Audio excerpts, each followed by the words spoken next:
ছেলেকে স্কুলে দিয়ে আসার পথেই দেখলাম রাস্তার ধারে এই গাছগুলো পড়ে আছে।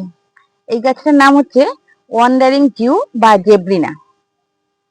তো আমি এই গাছটা দেখে তো আমার খুবই ভালো লেগেছিল, লোভ সামলাতে না পেরে আমি তুলে নিয়ে এসেছি। তো এটাকে দিয়ে আমি হ্যান্ডিং এ দেবো, আর হ্যান্ডিং থেকে আমি বাড়ির সৌন্দর্য বাড়াবো কি করে সেটাই আজকে আমি তোমাদেরকে দেখাবো। তো দেখো, এটা হচ্ছে কি একটা হ্যান্ডিং, এটা আমার পুরোনো হ্যান্ডিং। তোমরা শীতের সময় দেখেছো আমি হ্যান্ডিং এ কাজ করেছিলাম। তো সেই হ্যান্ডিংটাকে আমি মাটিটা ফেলে দিয়ে আমি একটু নিচে ড্রেনেজ সিস্টেমের জন্য আমি নারকেলের ছোবা দিয়ে নিচ্ছি। তো মাটিটা তো আমার আগে বানানোই ছিল, এর মধ্যে দিয়েছিলাম শুধু প্লেন সবজির খোসা, যেটা শুকিয়ে আমি রাখি সেটাই আমি দিয়ে রেখেছিলাম।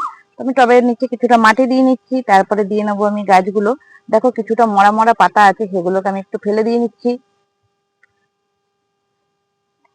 ফেলে দিয়ে নিয়ে আমি গাছগুলোই এখন বসাবো একটু।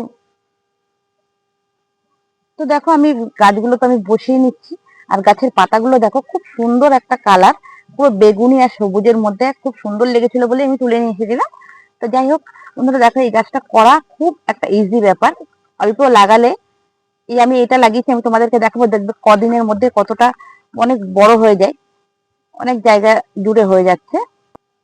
তো আমার এই জেব্রেনা গাছ তো দেখো হ্যান্ডিং এ আমি বসিয়ে ফেলেছি, একটু জল দিয়ে নিচ্ছি। তো আমার তো হ্যান্ডিং রেডি হয়ে গেছে, দেখো আমি হ্যান্ডিংটাকে এখানে টানিয়ে দেবো। তো বন্ধুরা, আমার ভিডিও তোমাদের কেমন লাগছে? যদি ভালো লেগে থাকে তাহলে আমার চ্যানেলটাকে একটা সাবস্ক্রাইব করবে, আর নিচে থাকা বেল আইকনটি একটা প্রেস করে দেবে।